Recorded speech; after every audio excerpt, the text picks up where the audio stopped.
Good evening. Welcome to the Cranston City Council monthly meeting of March 27, 2023. And first this evening, we would like to call to order the meeting with attendance being taken by the clerk.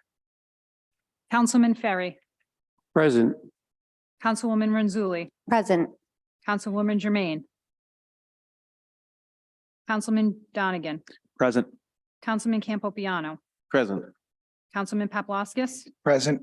Councilman Riley, Here. Council Vice President Vargas, Present. Council President Marino. Present. And next we will do the Pledge of Allegiance. Please stand.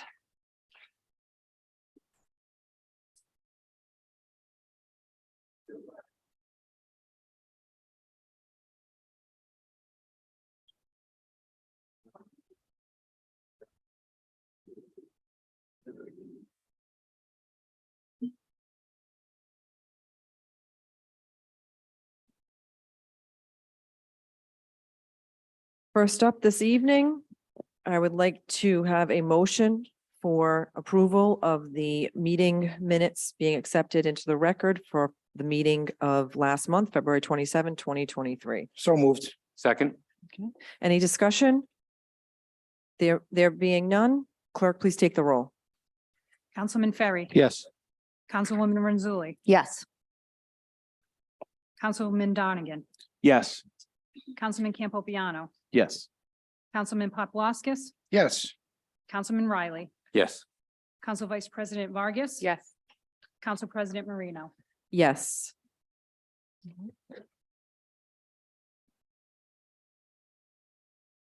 And next this evening, before we get into public acknowledgements and commendations, I just wanted to make note for the public this evening. There may have been some misunderstanding that an ordinance dealing with the notification of the city's tree removal and the hearing process associated with the tree removal, that ordinance is not being heard this evening. That is being heard in the committee on April 13th. So please take note that that is not being heard this evening. Thank you. First up, if the clerk could please just note that Councilwoman Jermaine has attended. And next this evening, public acknowledgements and commendations. First up is the girls all-state indoor track athletes from Cranston, Councilwoman Renzulli.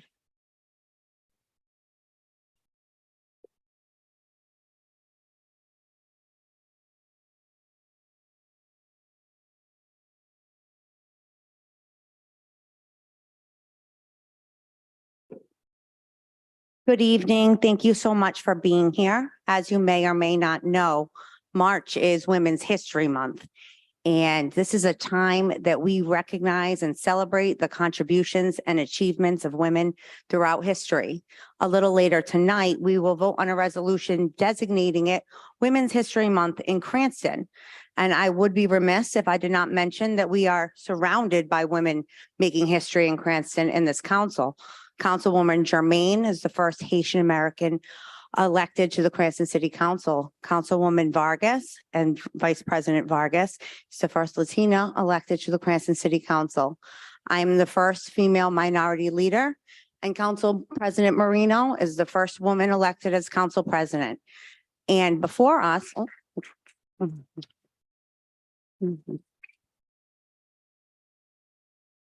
so I thought, considering it is Women's History Month, I wanted to invite some young ladies from Cranston who are also making history in their own right.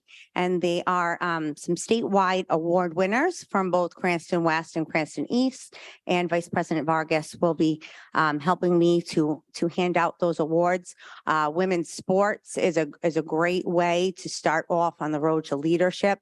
I know that I come to work every day as a coach of some of these young ladies. I like them to see me in a leadership role. It helps me be here after I leave practice. This is where I come and they know that. So I'm really proud of them and I'm so happy that they could be with us tonight. So first up, honored with Academic All-State is Gabby Petrella from Cranston West.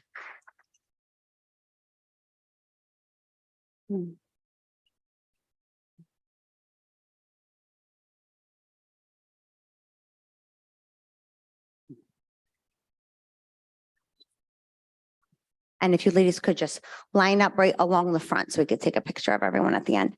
Next, we have Hope Kelly, who has also achieved academic all-state as an indoor track athlete for Cranston West.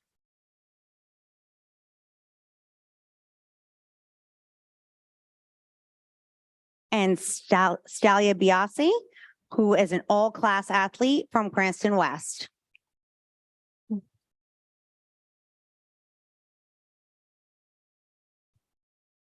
Next, we have Julia Sacosio, an all-class and all-division athlete from Cranston West.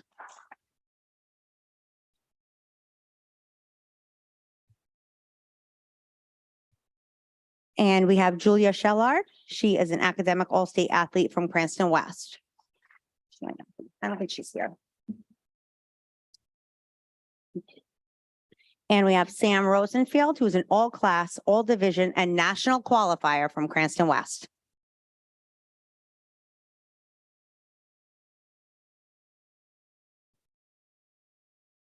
Reese Vital, who is an all-class, all-division, and national choir from Cranston West as a freshman.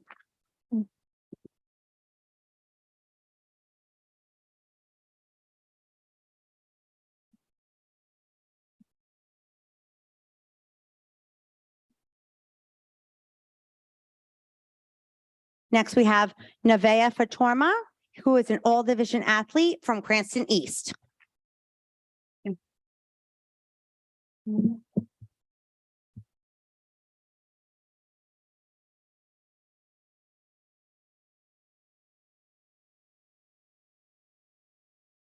And the last four ladies that I'm going to announce, they're a unique, they are a team, they're a relay. They also have been, they're very high achievers in their individual events, but they have proven that alone, they're amazing, but they are way stronger together. So this team went to the national championship and placed 5th among the rising star athletes in the entire country this February in Boston. And first up, we have Alani Sutherland, who also broke her own school record multiple times this year, and she's an all New England, all state, all class, all division, and national choir qualifier.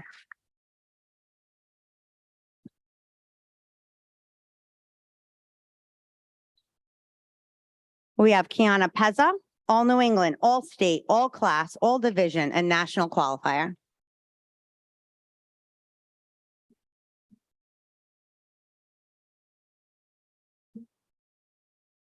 Praise Mason, all New England, all state, all class, all division, and national qualifier.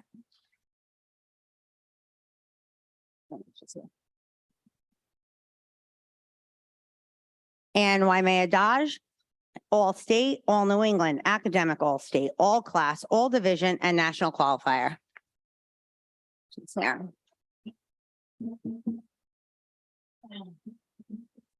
So I want to congratulate you ladies as your coach, as your councilwoman. I am so proud of you. This is a diverse group who does all different events from distance to throws to jumps to sprints. Academically, they are outstanding across the board. And I hope to see you as the leaders of the future. Thank you.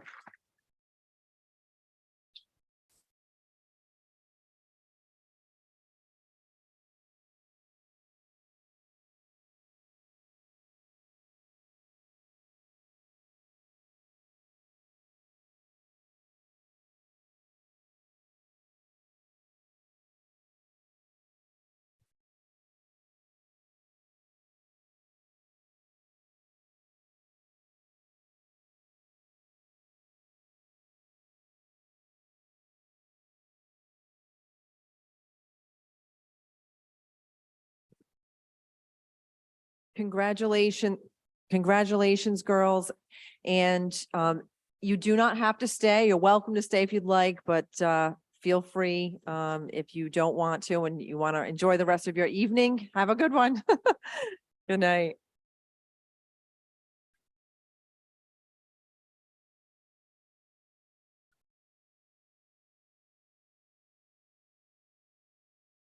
And next up this evening is public hearings and public comment. At this time, we will take public comment on any matters that are docketed for this evening.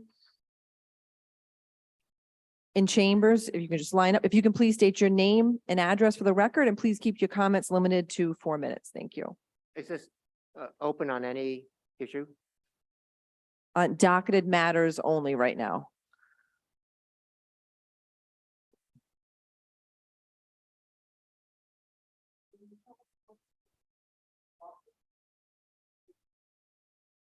The docket is several pages long, so I cannot go through the list. You can pull it up on the city's website. Unfortunately, I wish that I could, but I can't, it's impossible for me to list every item on the docket. If you're unsure, you can stand up to the podium, give your name and address and tell us what you're going to speak of, and then we can tell you if it's on the docket if you'd like. There will be comment later on this evening for undocketed items as well. Thank you. Go ahead, I'm sorry. That's okay. I just want to confirm that the overnight parking ordinance. My name's Debbie Flitman, 400 Situate Avenue in Cranston, and I'm just trying to confirm whether that ordinance is on the docket for tonight, proposed by Councilperson Jermaine. That matter is being referred to the ordinance committee, but it is not being debated this evening or voted on Okay, this evening. Thank you.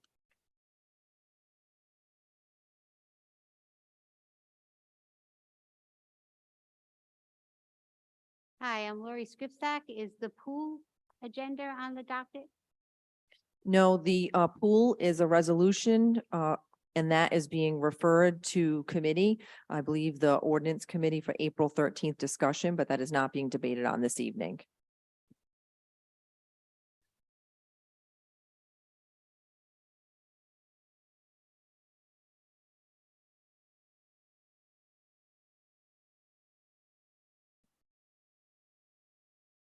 Hi, good evening. Tanessa Azar, attorney from the firm Moses Ryan.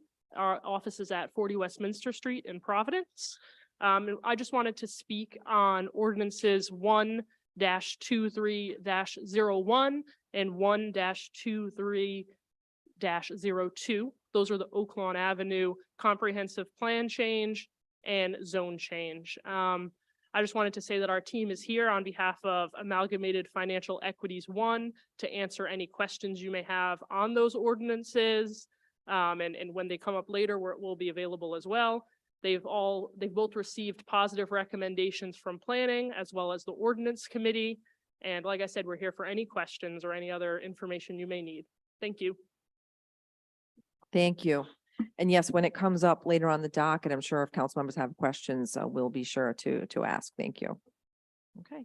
And last call, any other public comment in chambers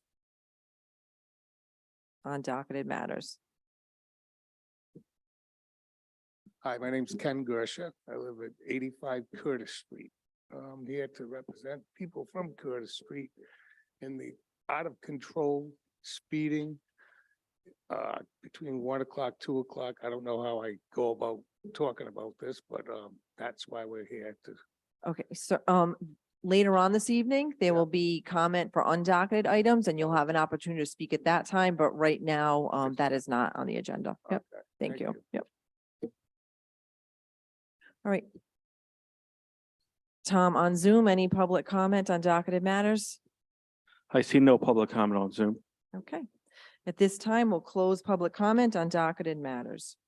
Next this evening are resolutions. First resolution is a resolution sponsored by Councilwoman Jermaine. It's urging the council and the administration to proclaim March as Remembrance Month of survivors and victims of COVID-19. Councilwoman Jermaine. Thank you, Council President. This resolution was passed 2 years ago as we know every one of us has experienced one way or another the COVID-19. And unfortunately, we lost loved ones and in a situation where it was unprecedented. And a lot of our loved ones died alone. We couldn't say goodbye because we didn't know how to proceed, you know. So this time to heal, we will really never heal from loss of a loved one, but this resolution is just really, it was passed at national level to proclaim March as a Remembrance Month for those we lost, and we will never forget. So this is for me, really close to my heart, is to really gather every one of us and to have a moment to celebrate the lives of the loved one we lost, but at the same time to honor those who have been in the front line to fight for us, to keep us safe. You know, it's a time really to grieve together and try to heal. So that's why I proposed this resolution 2 years ago, and we started a tradition where we celebrate those lives when we gather in front of City Hall. And we've been doing it for 2 years, and this year, this is the 3rd year where we're going to celebrate those lives again on Thursday, March 30th this week. So I invite everyone who lost someone, even though you didn't lose someone, but we all impacted, to come and to have a moment of reflection and gathering together. So I urge passage tonight. Any motions? Second. Any discussion? Councilwoman Renzulli. Thank you. I just want to thank Councilwoman Jermaine for bringing this forward 2 years ago and for bringing it back again. And I appreciate her consistency. This is something she's passionate about, and she puts on the vigil for everyone to join us, and takes a lot of organization and time. And I do appreciate that she's continually put this forward. Thank you. Councilman Paplaskas. Thank you. I just want to echo the statements of my colleagues, and Councilmember Jermaine, thank you for bringing this forward. I think we've all known someone that's either been affected or passed due to COVID-19. Fortunately now there are treatments that are helpful. But back in the beginning, especially in the beginning of the pandemic, there wasn't, and we did lose way too many. So thank you for keeping their remembrance alive with this resolution, and I'm happy to vote for it. So thank you. Any other council members? No? Okay. Right. And thank you, Councilwoman Jermaine, for this resolution. Similar to my colleagues, I think I know for myself, my family was directly impacted, and I'm sure many others fall into that same category. So thank you for this resolution. And Clerk, if you may take a roll. Councilman Ferry, Yes. Councilwoman Renzulli, Yes. Councilwoman Jermaine, Yes. Councilman Donegan, Yes. Councilman Campopiano, Yes. Councilman Paplaskas, Yes. Councilman Riley, Yes. Council Vice President Vargas, Yes. Council President Marino. Yes. Next up this evening is a resolution recognizing March as Women's History Month in Cranston. This is sponsored by Councilwoman Renzulli, Jermaine, Vice President Vargas, and myself. And Councilwoman Renzulli? Thank you, Madam President. I am very happy to bring this forward. We brought it forward 2 years ago, and to bring it forward again, I feel very blessed to be able to work with women with such unique and different talents from myself. And I think that our council is better for that. Women in the workforce, whether outside of the home or in the home, make this country, this world operate. And Councilwoman Jermaine has said in the past how sad it is that we only have 1 month to celebrate different things. I personally celebrate women every day. My mother's, my sisters, I have twin daughters, the athletes you just saw before you. So I encourage everyone to do that, because women are very important in this society and have, had such a strong part in so many different movements, not only about themselves. Women really support other people all the time. And I'd like to let my other colleagues speak to that as well. Thank you. Council Vice President Vargas. Motion to approve. Council Vice President Vargas. Yep. Thank you. As Thank you. And echoing the words that the Councilwoman Renzulli has said, I just want to read a quick little passage of the resolution. And that is on the third paragraph where it actually says, whereas women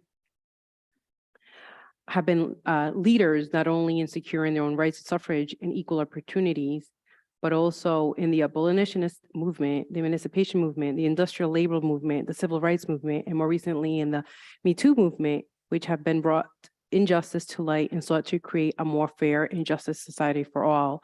And I can't stress that enough of the importance that the women have played along the lines of our history.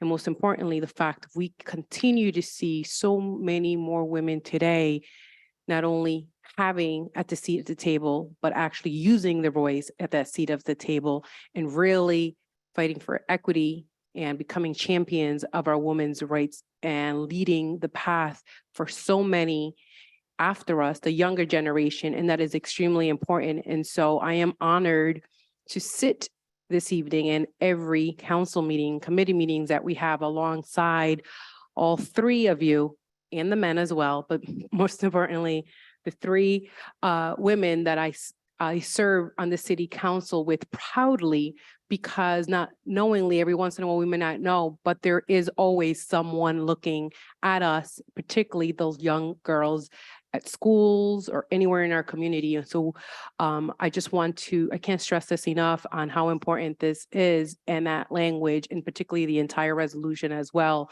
And so thank you to each one of you for serving and doing your due diligence and serving the community in our great city of Cranston. Councilwoman Jermaine. Thank you, Council President.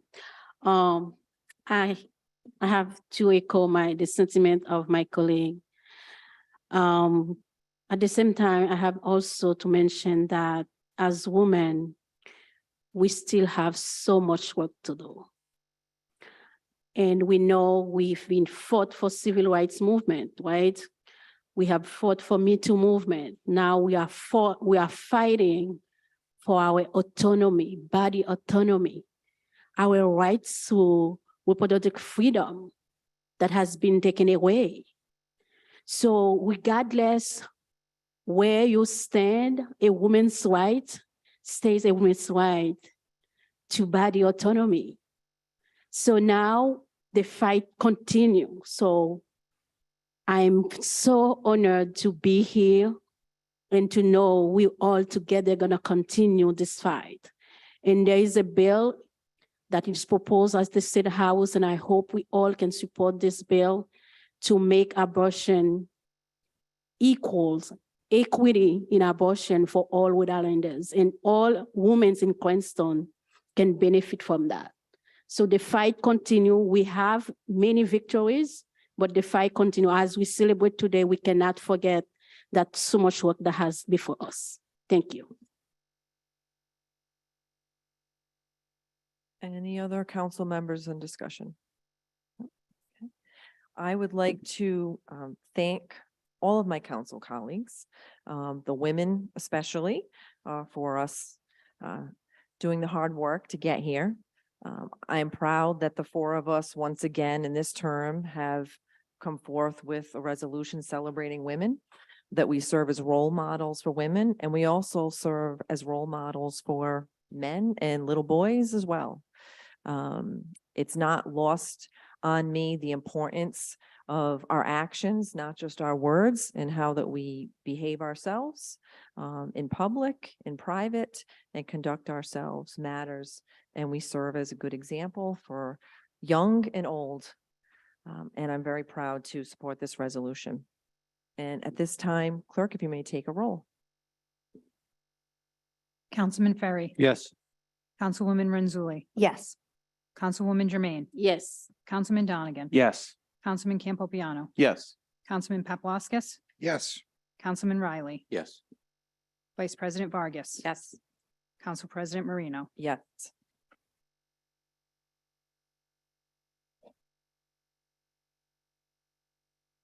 Next up this evening is report of committees. At this time, I turn this, the Finance Committee matters over to Councilman Donegan as Chair of the Finance Committee. Thank you, Council President Marino. Before us this evening are three items. The first being resolution authorizing real estate tax abatements. This passed Finance Committee, and I would urge approval this evening. Motion to approve. Second. Any discussion? There being none, clerk, please take the roll. Councilman Ferry, Yes. Councilwoman Renzulli. Yes.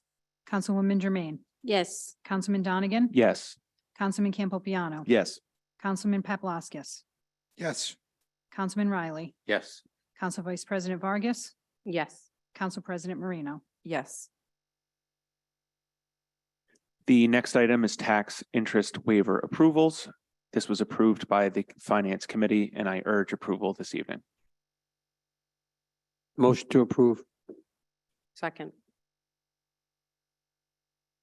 Any discussion? There being none, clerk, please take the roll. Councilman Ferry, Yes. Councilwoman Renzulli, Yes.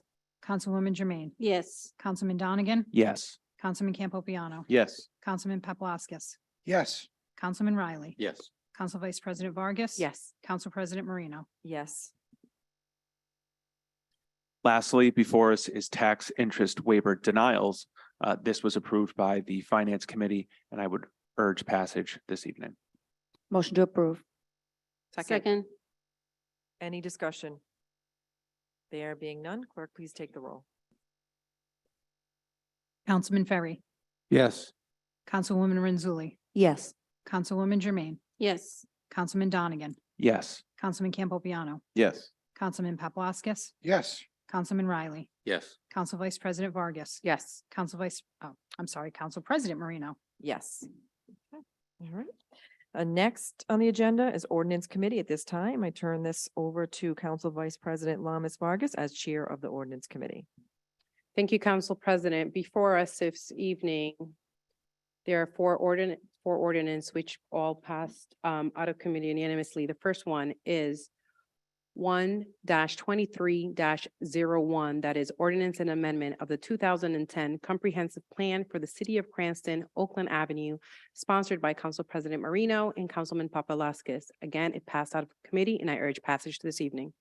Motion to approve. Second. Any discussion this evening?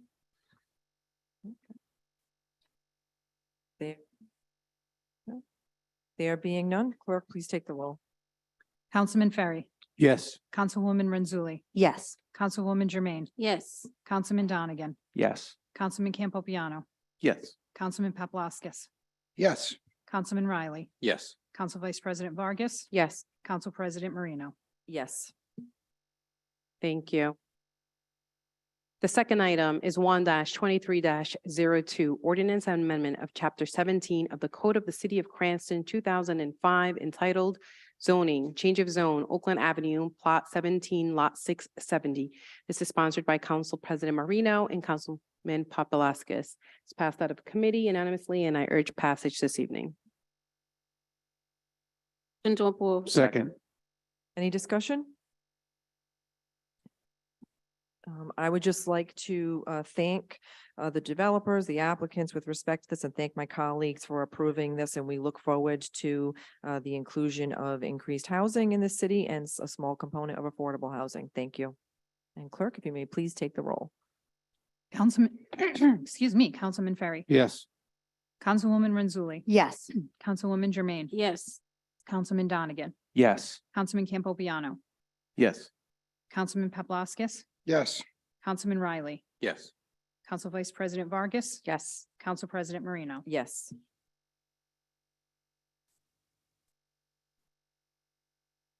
Thank you.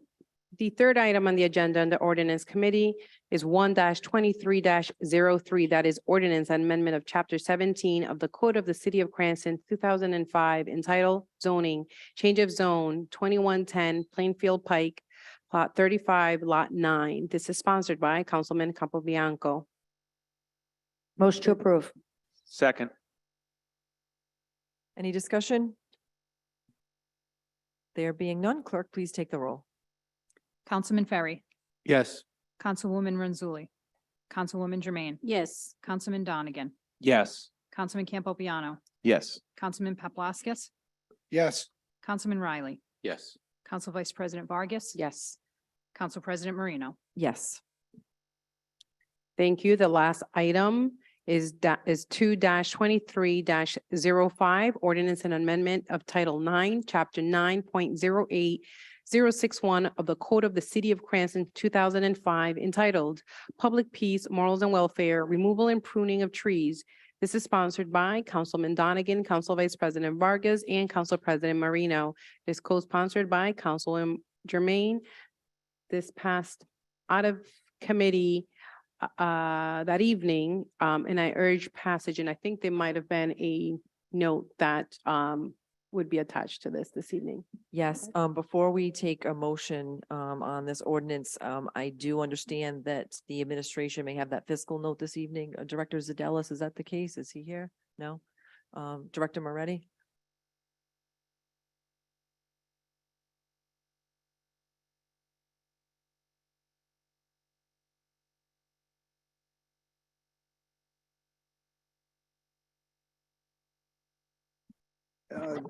Director Zidelis is in the building. He's probably working on the budget.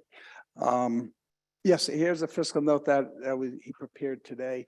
It can be submitted regarding this ordinance for an estimated number of additional, an incremental amount of 75 trees with an estimated cost of $400 per tree. So it'd be an incremental cost of $30,000, and that's what this document states. Thank you. Are there any motions, Councilman Vargas, if you'd like to ask? Yep. So it's a motion to approve. Second. Motion to approve. Second. Any discussion? Councilwoman Renzulli? Thank you, Madam President. Mhm. I don't want to speak out of turn, and I was kind of rushing around doing the citations at the beginning, but was it not said that this was improperly came out of committee and needs to go back to committee? Or did I misunderstand it? No, yep, that's not the case. It's properly before us this evening, so long as the fiscal note was attached, which has just occurred this evening. Yep, there was a second ordinance dealing with notification, which is not before us this evening, which remained within committee and is going to be heard next month. Perhaps that was the confusion. I would just like to ask a legal opinion. I thought the clerk said that things are not supposed to come out of committee if they do not have a fiscal note. I know that in the Solicitor, meeting, the clerk does not tell, and the solicitor will answer the legal question. Thank you. Council President, if I may, before the city solicitor. Sure. Thank you. The ordinance this evening that is before us, for those that are sitting here in the audience or on Zoom, it's the ordinance which is pretty much amending it with the language: for any trees removed, the city shall plant a new tree of native species and shall attempt to do so as close to the location of the previous tree as possible. The other ordinance, which the council president referred to earlier this evening, is on the notice of trees before being taken down or pruned. That has been continued to Public Works Committee, which she had earlier stated that was going to be next month. So, but the one today before us is the one on the trees being removed and replacing that. So I just wanted to make sure, just for lack of clarification for those on Zoom or here present this evening. Yes, so I had a discussion actually with the clerk regarding this. And my interpretation of the charter provision is that the term consideration, in my opinion, meant vote.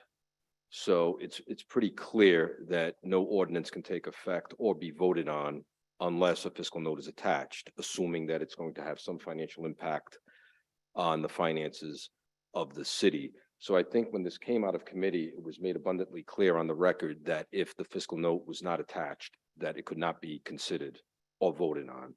That's the way I interpret that particular provision in terms of whether or not it can come out of committee.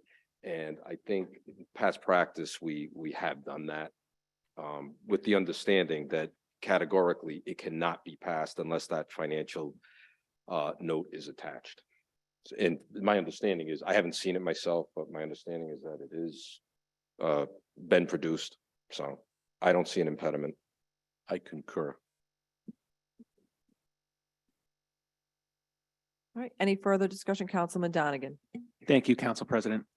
Yes, so just for background, this is to ensure that we are maintaining that we are at the minimum maintaining our city tree coverage.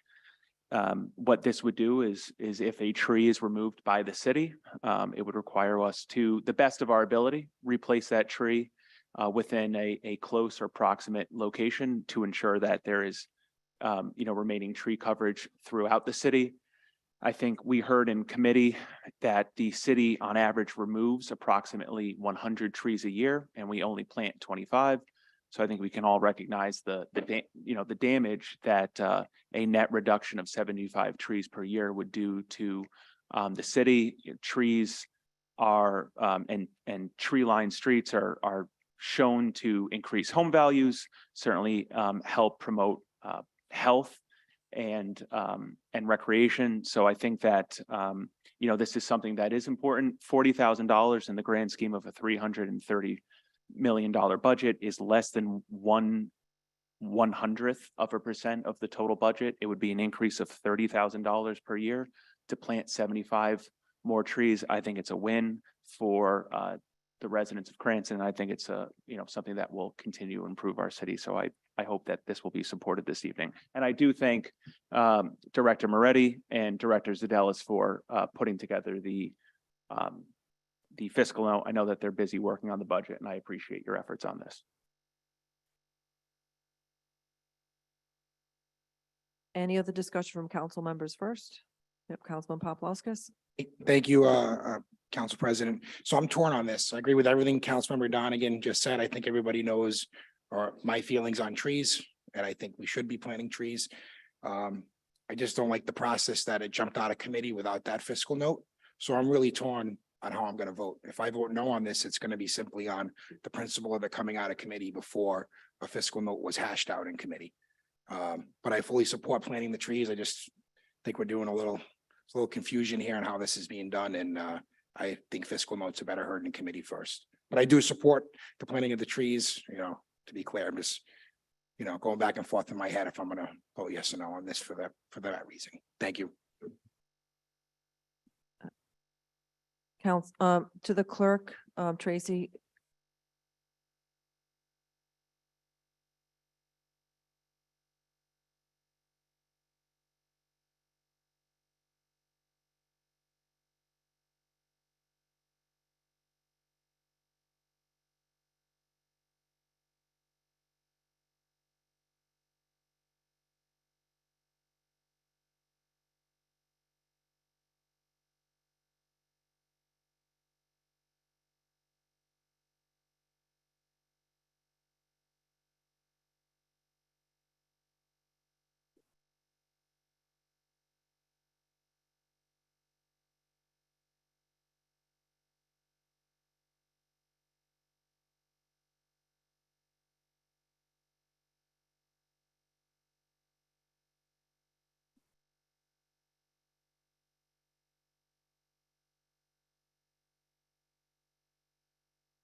Director Moretti, is Director Zadella still here?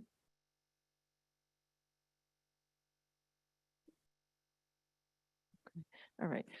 There's just been raised by the clerk for transparency's sake, a question as to the signature on the actual form for the fiscal notes.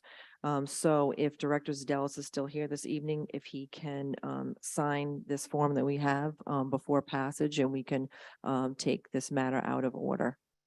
So is that sufficient? Okay, thank you. All right. At this time. Sure. I'm sorry. Sure, go ahead. Yeah. Thank you. I look at this as trying to manage this ordinance.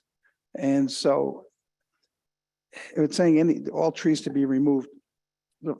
Is a question though, is if there's a diseased tree that is coming down or fell down and the tree warden says it needs to be removed.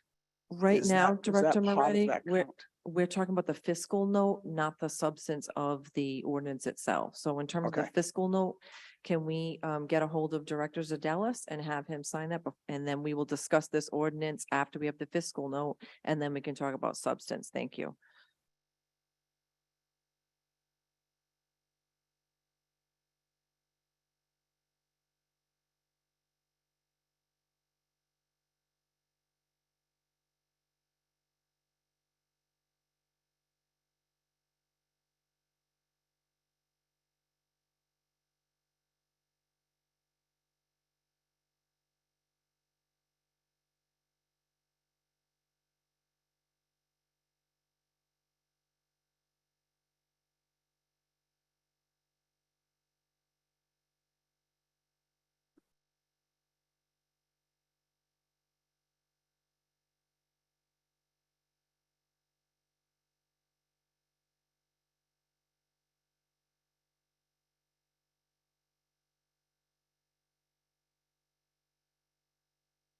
All right.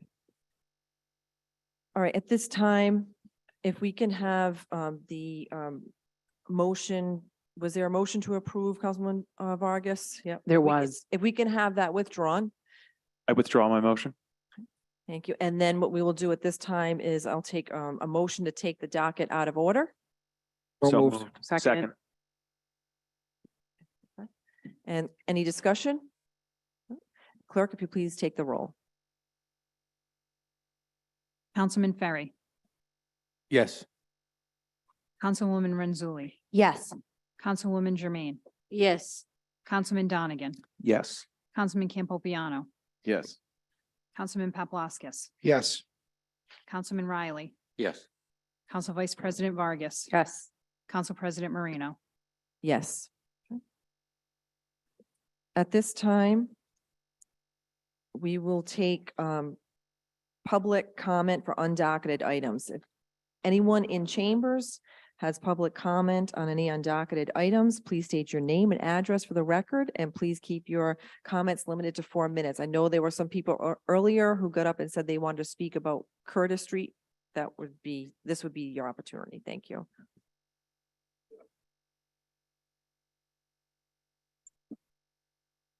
Good evening. So I've been living on Curtis Street a long time.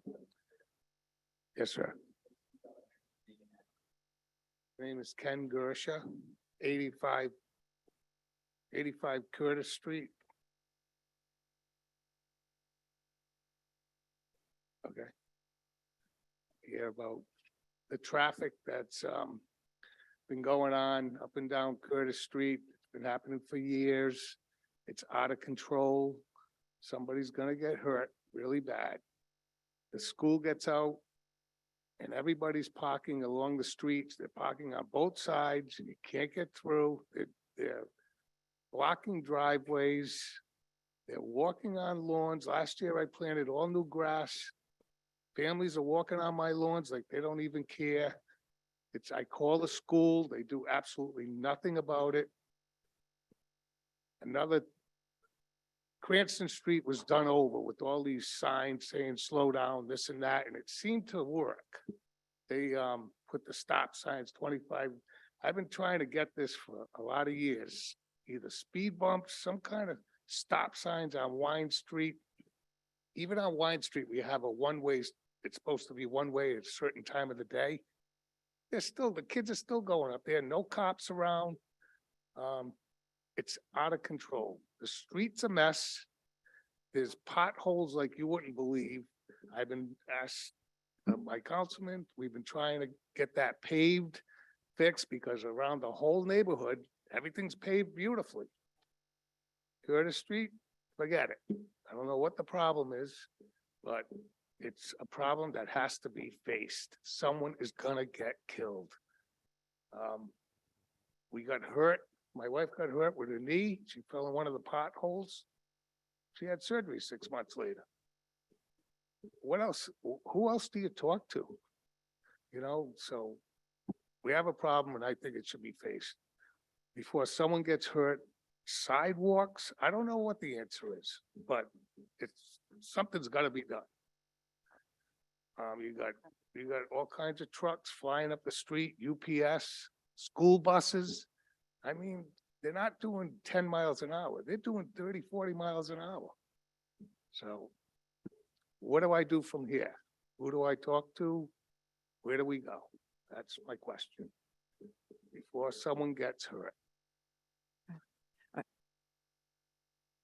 This session is for the public to comment, but not for us as council members to answer your questions. However, your concerns haven't gone, unnoticed. And I'm sure that I can follow up with Councilman Poplawskis, and we'll be in touch with you to see what we can do to address the situation.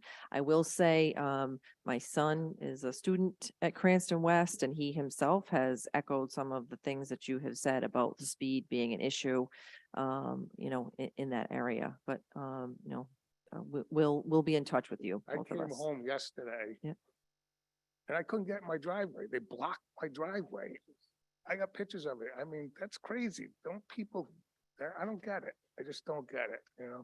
Anyways, I appreciate you listening to me, and Oh. hopefully I'll talk to Chris and we'll be Okay, in touch. all Thank right, you thank very you. much. Yep, thank Okay. you. Anyone else this evening in chambers would like to speak on any undocketed items? Good evening. My name is Tom Wojcik, Wojick, 11 Hall Place, Cranston. This just really came to me today. A few weeks ago, though, I was out bike riding, and as I was riding, I heard gunshots, a lot of gunshots. I'm going like, boy, I hope people are safe. Today, we had 6 people killed by guns. We have a shooting range in Cranston that is traumatizing people. And I recently heard that that school district out there is now at high risk. Because if there's gunshots going off, you begin to become, is this real or is this not real?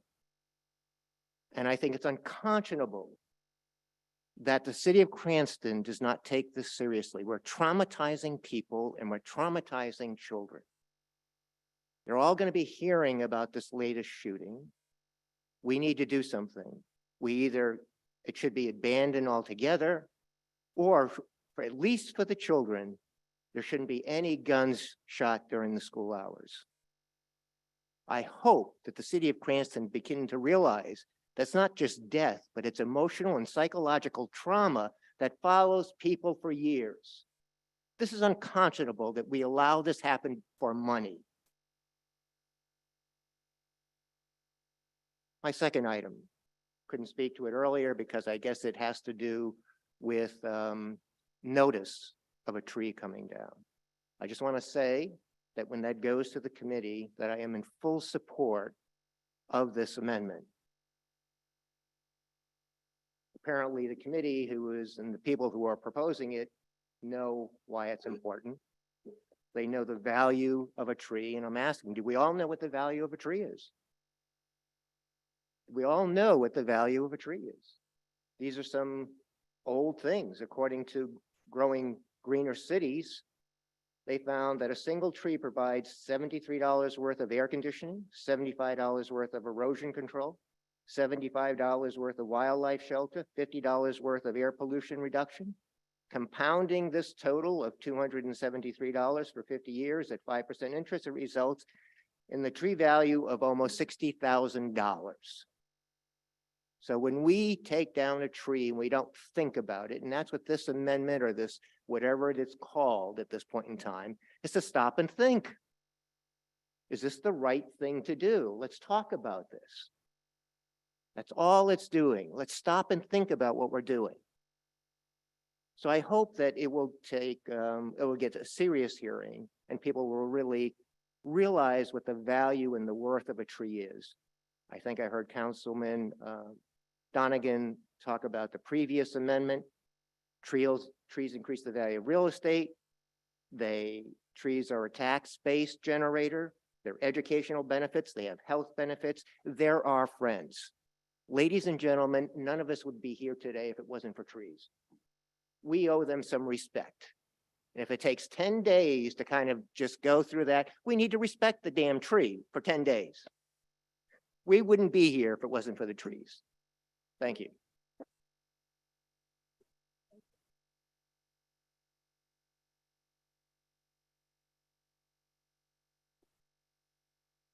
My name's Pauline Napolitano. 112 Curtis. I agree with everything he just said about the trees. I'm all for that. I think we should replace what we take down. But I'm here because I'm very concerned about the speed. I've been on Curtis Street for 20 years this year, and it's gotten progressively worse. With ways, people are using this street as a cut through to get from maybe Oak Lawn or Phoenix to get to the highway. I don't know if a one-way would be an option or remove the one-way from Metropolitan. Maybe you can't reverse something like that, but I think that it's a concern. I never did what he did. I should have, but I didn't. But he made the meeting, so I came. And I just hope you consider doing something. Speed bumps. I've seen school buses blow through stop signs right on Wine Street. I mean, these people are carrying our children and right through the stop sign, multiple days. Almost every other day I see it. The police, they are on Phoenix Avenue all the time. I know because I got a speed ticket, not once, but twice for going 10 miles and over the speed limit. Phoenix Ave is 25 and Curtis Street is 25. It doesn't make sense that Curtis Street's the same speed limit as Phoenix Avenue. It's people live on the street and I think it should be slower. And I think it should be enforced. There are never any police officers there. I can't speak for 2 o'clock because I work, but in the morning, I never see officers there, ever. So I'm asking maybe if we can get somebody on detail out a little more or speed bumps. I'll take a one-way, stop signs, blinking lights, anything.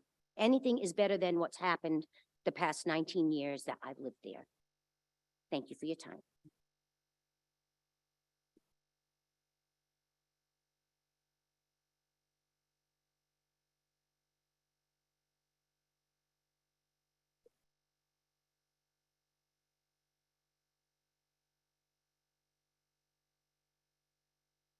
Hi, my name is Sanford Pliskin. I live at 314 Magnolia Street.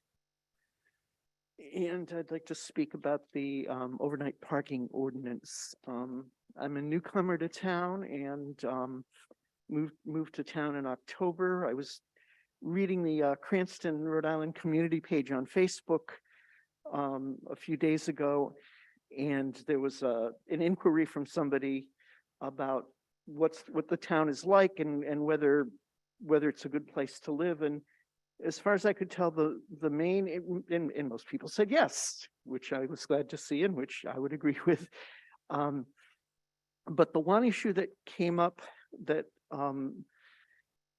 people had concerns about was the lack of overnight parking in town. And so I'm pretty new to town. I don't really know how people feel about it, but in the one forum where I've seen people have an opportunity to speak about it, it seems like there is concern about that. And there were different neighborhoods. There was Plainfield Pike by the Stonehill Elementary School. There was Edgewood, and there's my own neighborhood in Auburn as well, that people spoke about this. I'm aware that the ordinance that is in existence now was passed quite a long time ago, and I think that I don't know what conditions existed then, but I've lived in a lot of different cities, and we've been able to have overnight parking without it being a problem, especially if it's a one-side situation. So I hope that the council can move forward on that. Thank you.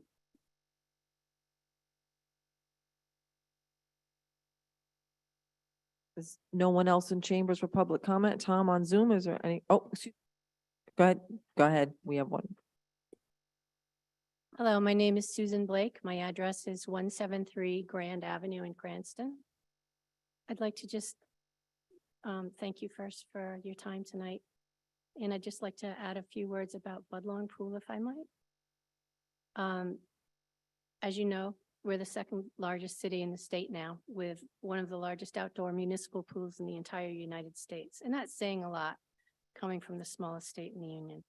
Thousands of residents, young and old, have learned to swim at Budlong Pool because swimming is a life-saving skill. It's not a luxury. It provides access to wholesome, open-air physical activity that our young people and elders desperately need. Looking to our close neighbors, Warwick has one city pool, Pawtucket has one, Providence has 5. And this will be the 4th year, as you know, that Cranston will have 0. Yet of all the 26 years that I've sat poolside there with my child, teaching her how to swim and dive, one thing has come to my realization, and that is in those 26 years, I've only seen less than 5 lifeguards that were not white. Not a single Black person, maybe, a Latina, but that was it. And they're not the only people. And why does the city only recruit lifeguards from college-age kids? They're not the only ones who are capable of performing the job. And I bet there are plenty of older adults who are trained or could be to be lifeguards. The pool as it stands right now only has 5 stations at it. It's not like it takes 10 people on the deck. There's only 5 lifeguard stations. Maybe there's people inside hanging around. I don't know. But anyway, I'm sure if you cast a different kind of a net, you may catch some diversity applicants. And past mayors Napolitano, O'Leary, Laffey, and Fong were all able to keep the pool open with renovations and repairs each year, with the exception of the year when we had the 100-year flood. But Mayor Fong put the pool back in order, and it was running again the following year. And if the current 2-foot and 9-foot depths are to be changed in Mayor Hopkins's new design, I'd like to know at what depth will small children learn to swim with their friends and families? And at what depth will there be lap lanes for those who just want to swim some laps and relax? And what will the maximum capacity be in the mayor's new pool? He had a conference today. I didn't get any stats on that. And I can't be told that the attendance has been down before these last 4 years, because the parking lot and all the adjacent streets are always packed when the pool is open. And the reason is because there's less than 50 spots on site, including the grassy area at the south end, which I have had to park on many times. Because it's a fabulous pool as is. I'm against changing the parameters, the size of it, adding splash pads and pickleball courts. There's plenty of space for that where those 2 basketball courts are adjacent, right there. And keeping the pool open until 7 o'clock will allow working patrons the opportunity to show up and have a swim after work. When you close it at 6, you pretty much close the door to that entire part of the population. And that's with or without kids. For some kids, that's the only time of the day when they can get to the pool if they have working parents. I know I was one of those parents, and I would stay there until they kicked us out. And that will also generate more funds, and maybe think about adding a water aerobics class while the summertime enrichment kids are there swimming before noontime. You've already got a lifeguard there. You might as well make double duty out of it. Thank you.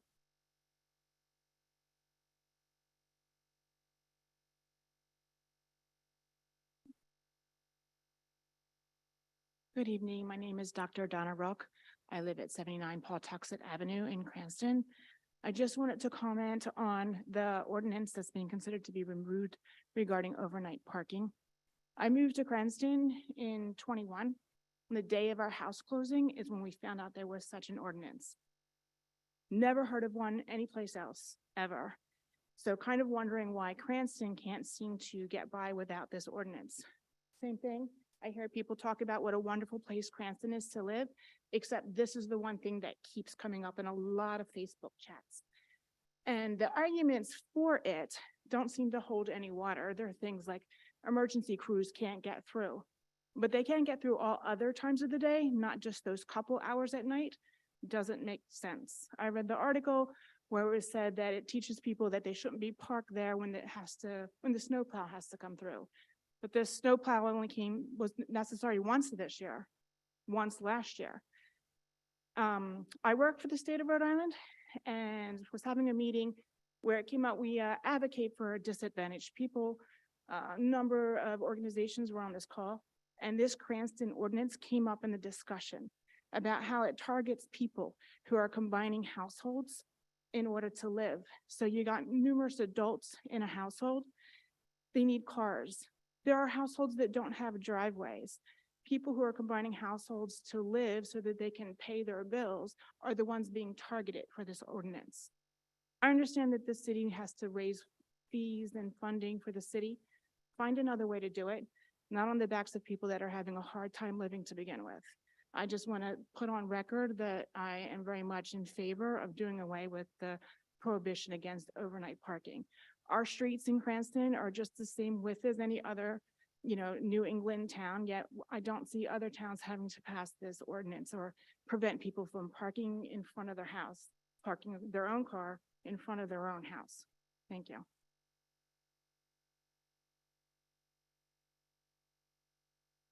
Anyone else in chambers? And Tom, no one else in chambers? Anyone on Zoom on undocketed items? Drake Patton. Hello, good evening. I just want to briefly say that I want to speak in favor. I think we're talking about the tree ordinance again. I want to speak in favor of that. Excuse me, name and address for the record. Thanks. Oh, I'm so sorry. Drake Patton, 684 Natick Avenue. This is in favor of the tree ordinance that I think we're still talking about, but just to say that I think this is a great addition and I strongly support it. Thank you.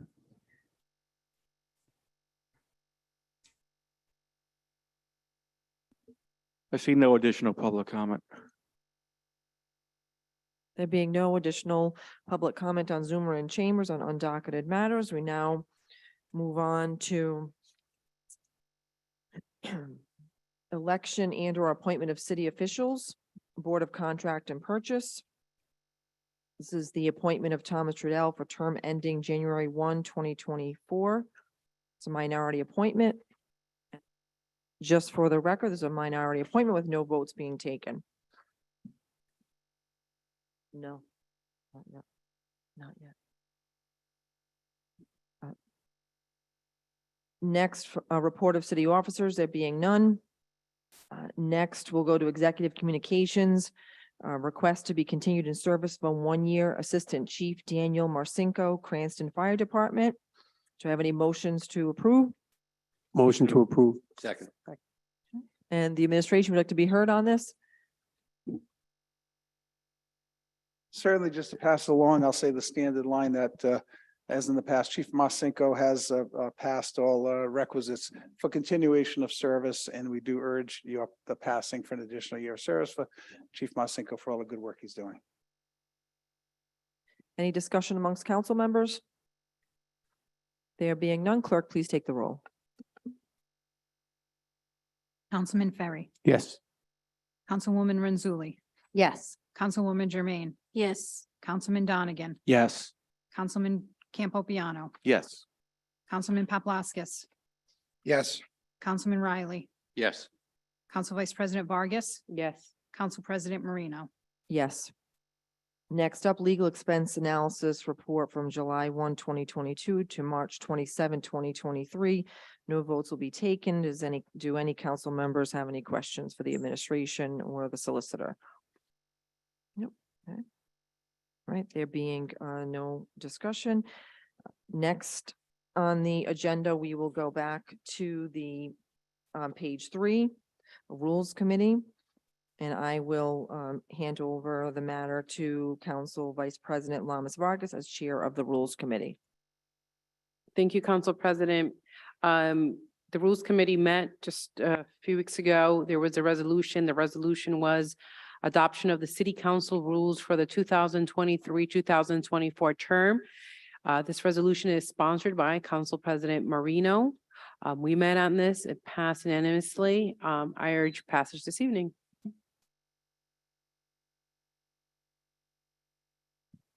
Motion to approve?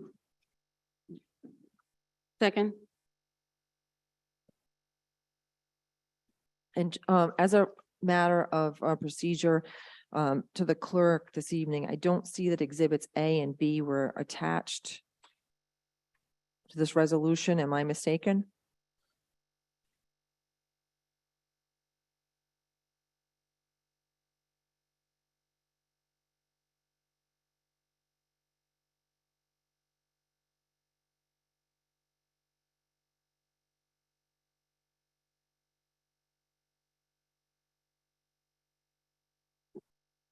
For the chair, my understanding was, Attorney Angel I had asked if they should be made part of the exhibit. And maybe I misunderstood, but I thought he's told me no. I will have Attorney Angel address it, but I believe I saw the email as well in which he sent saying that those exhibits were to be attached. Council Solicitor Angel. In response to that, a complete integrated document was sent back to be published for the agenda. The document was merged. So there's no reason why it shouldn't be attached to the agenda.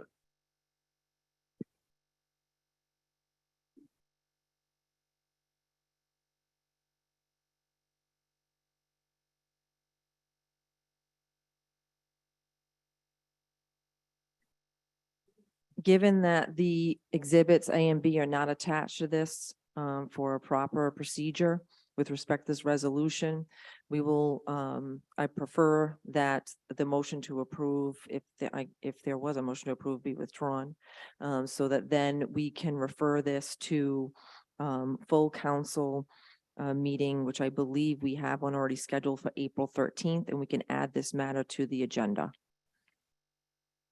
Motion withdrawn. Motion to continue to the Second. April 13th meeting. Second.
All right, the first full council meeting coming up, special council meeting is on April 4th at 6 p.m. So I'd ask that this matter be continued to April 4th at 6 p.m.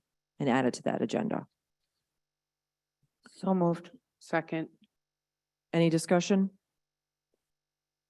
There being none, clerk, please take the roll. Councilman Ferry, No. Councilwoman Renzulli, Yes. Councilwoman Jermaine, Yes. Councilman Donegan, Yes. Councilman Campopiano, Yes. Councilman Paplaskas, No. Councilman Riley, Yes. Council Vice President Vargas, Yes. Council President Marino. Yes.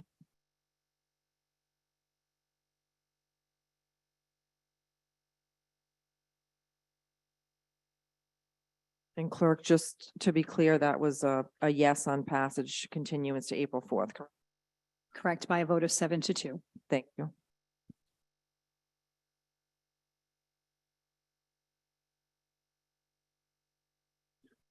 Just, could I have a point of clarification, Madam President? Is that a full council meeting or just the Rules Committee meeting?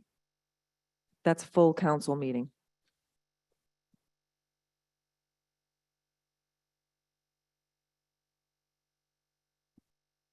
Next on the agenda, before we do that, Director Moretti, we still waiting on the fiscal note, or did that come up?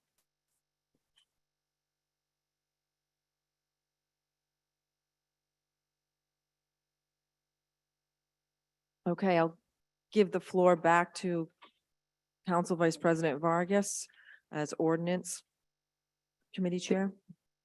Thank you. So we're addressing the current fiscal note that should be attached or is being signed or was signed. Can we just get point of clarification whether that's been signed? Yes. Yep. Okay, thank you. For the note can we just repeat that dollar amount, what the exact is again, just to, it's the first that I'm seeing it and I'm reading it, seeing it, I haven't read it. So I just want to make sure that we're all clear again on what was signed. Yep. It's the number of estimated trees being 75 and the estimated cost to purchase and plant each one 400 with an estimated total cost of $30,000. Great, thank you. So we have come back to ordinance 2-2305, ordinance amendment of Title IX. Again, chapter 9.08061 of the Code of the City of Cranston, 2005, entitled Public Peace, Morals, Welfare, Removal, and Pruning of Trees. Again, that's sponsored by Councilman Donegan, Council Vice President Vargas, and Council President Marino. Is there a motion to approve? So motion to approve. Second.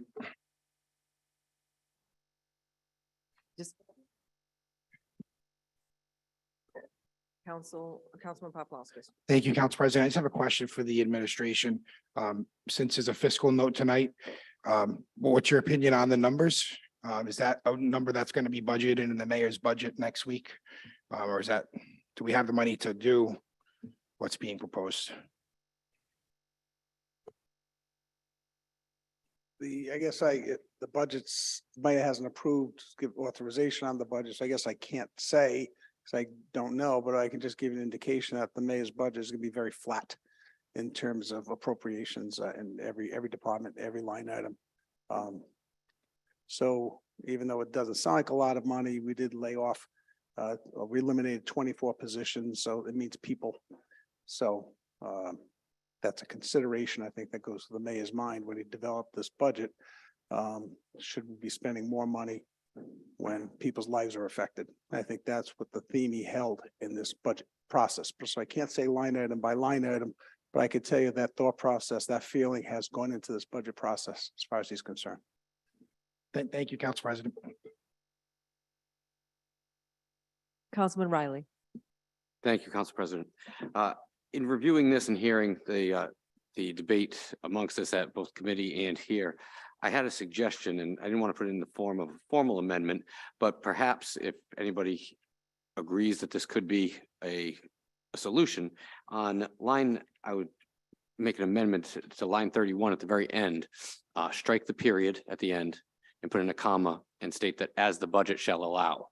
And that could save us year to year. If the budget does have it, we can do it. If the budget doesn't have it, then that year that it wouldn't occur. And I think it strikes a balance between the importance of the program as well as the fiscal stability of the city.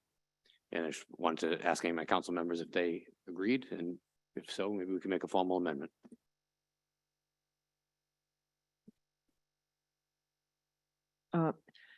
Any other discussion from council members?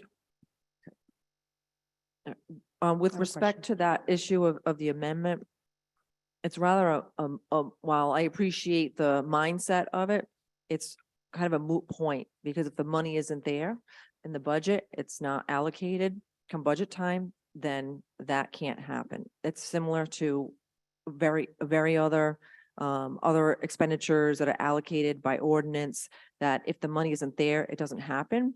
So, and I will say, to the concern of it being a potential increase of $30,000, we have a $320 million budget. There's a small fraction. We have $42 million that we received in ARPA funds, which frankly has yet really to go back to the community other than plugging deficit holes. So, there are funds available and we can address that during budget season. But I view it as a small fraction. But Vice President Vargas. My train of thought, I apologize. So that 30,000 that we're discussing, if this was to pass this evening, that would go into effect immediately during this current fiscal year. In addition to then allocating it, obviously, starting the new fiscal year in July. Is my question to whether it's to the administration or. Usually. Yeah, I believe in that. I believe that you have to have a budget amendment in and of itself, that defining the line items, the put and takes, where you're taking the money out of, and it has to be basically an amended budget has to be enacted in order to do that for this current fiscal year. Thank you. Councilman Donegan? Oh, I'm sorry, Vice President Vargas. No, that's, Okay. I was just gonna ask if for what it, to our auditor, just, is there anything that you would like to chime in on this? So with the current budget, if you wanted, it'd have to be a budget amendment and you'd have to reduce one line item and reappropriate the money to another line item to get in the current budget. Going forward, it would have to be part of the budget that would be voted on by the council.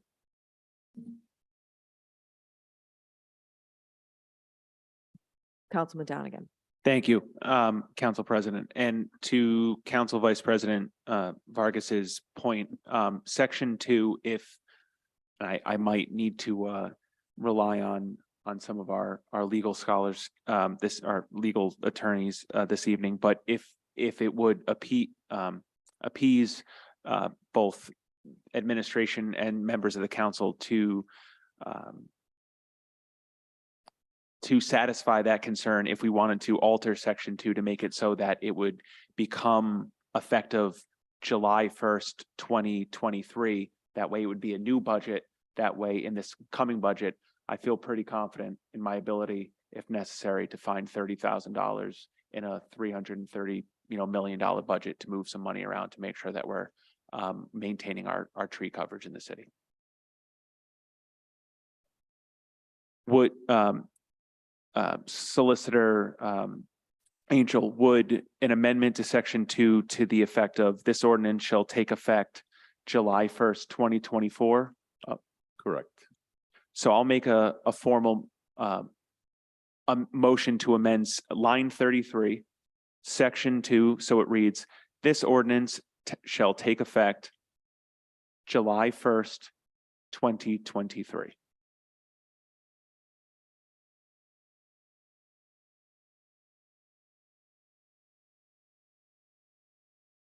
Is there a motion to approve? Second. pending?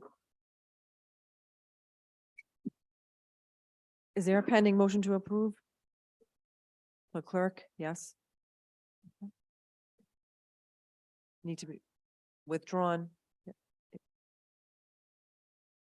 I'll withdraw the motion to approve and I'll put forward the motion as stated to amend.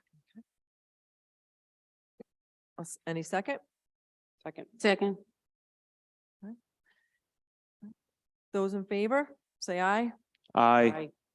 Those opposed, say nay. Okay, all right. Ayes have it. Yep. Motion to approve the ordinance as amended. So moved. Any second? Second. Okay, any further discussion? Councilwoman Mazzulli? Thank you, Madam President. I just want to go back to Councilman Riley's amendment and you saying that it's a moot point to do so. So are we not instructing the administration through this ordinance to put said amount of money into the budget by doing this? Or is it that, and maybe our auditor can answer, I'm not sure. If it's not there and we don't find it and it doesn't happen, is the administration in violation of this ordinance? I just need some clarity on that. I apologize. No, my understanding is just if the money is not there, which has happened in the past, and it's not there, then it's not there. In terms of whether or not there's going to be a violation on the part of the administration by not executing on that ordinance, I would tell you, I'm sure it wouldn't be the first or last time in the history of Cranston that has happened, and whether or not a city council has chosen to sue the administration over that, I guess history could tell, but that's not something that we have done, nor is it something I would necessarily be inclined to do, but I will defer to legal.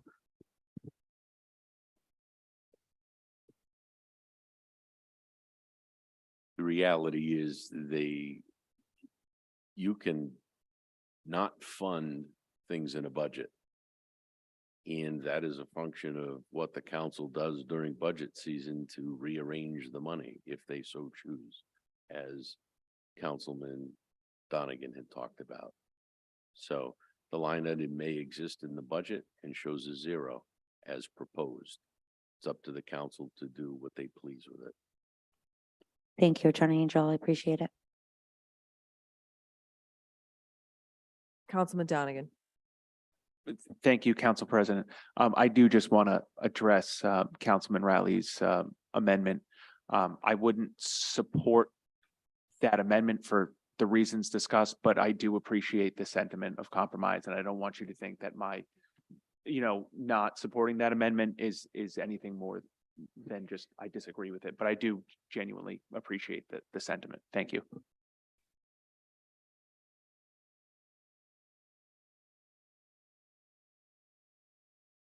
Council Vice President Vargas. Thank you. I'll just like to add, is it possible at all if there's any urban and forestry grants that we can possibly also ask our grant writer to look into this as we're also moving along in discussion with trees in general through our city? Just might be worth looking at possible grants as well. I can tell you, I've already had those discussions with her. Perhaps the passage of this ordinance might give her some assistance in that regard, but I have had those discussions. Thanks. Yep. Thank you. Any other council members? No? Okay. Clerk, please take the roll. Councilman Ferry, Abstain. Sorry, can we just repeat what the motion is, what we're voting on? I believe the motion was to approve the ordinance as amended for section 2, line 33, to change it from this ordinance shall take effect upon its final adoption to this ordinance shall take effect July 1st, 2023.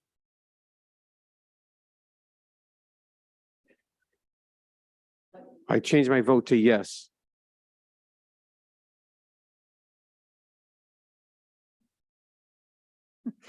Councilwoman Renzulli, Yes.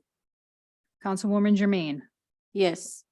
Councilman Donegan, Yes. Councilman Campopiano, Yes. Councilman Paplaskas, Yes. Councilman Riley, Yes. Council Vice President Vargas. Yes. Council President Marino.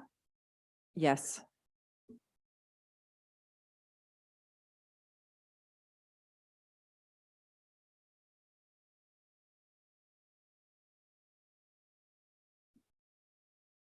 Next order of business this evening, we'll move on to the agenda.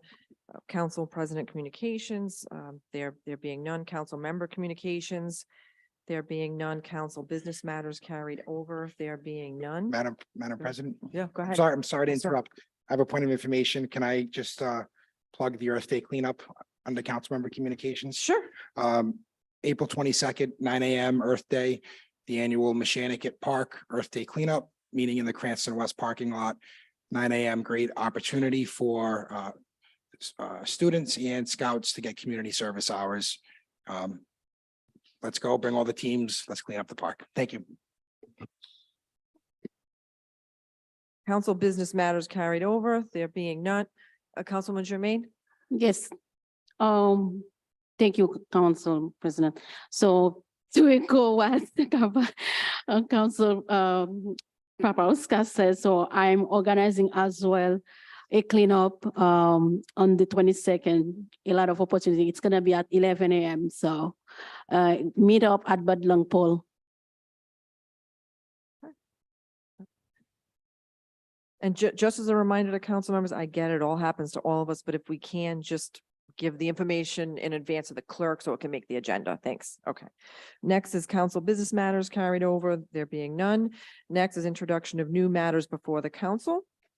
I'd ask for a motion to take these matters as a block. So moved. Any discussion on taking it as a block? Okay, clerk, please take the roll. Councilman Ferry. Yes. Councilwoman Renzulli. Yes. Councilwoman Jermaine. Yes. Councilman Jonigan. Yes. Councilman Campopiano. Yes. Councilman Paplaskas. Yes. Councilman Riley. Yes. Council Vice President Vargas. Yes. Council President Marino. Yes, and next I'll take a motion to move all matters to their committees. All So- those in favor?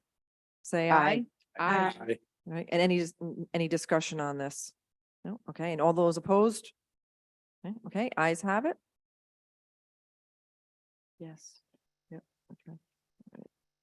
All right, that will do it, and I will take a motion to adjourn. Motion to adjourn. So moved. Okay, all those in favor? Aye. Aye. All right, ayes have it. Have a good evening.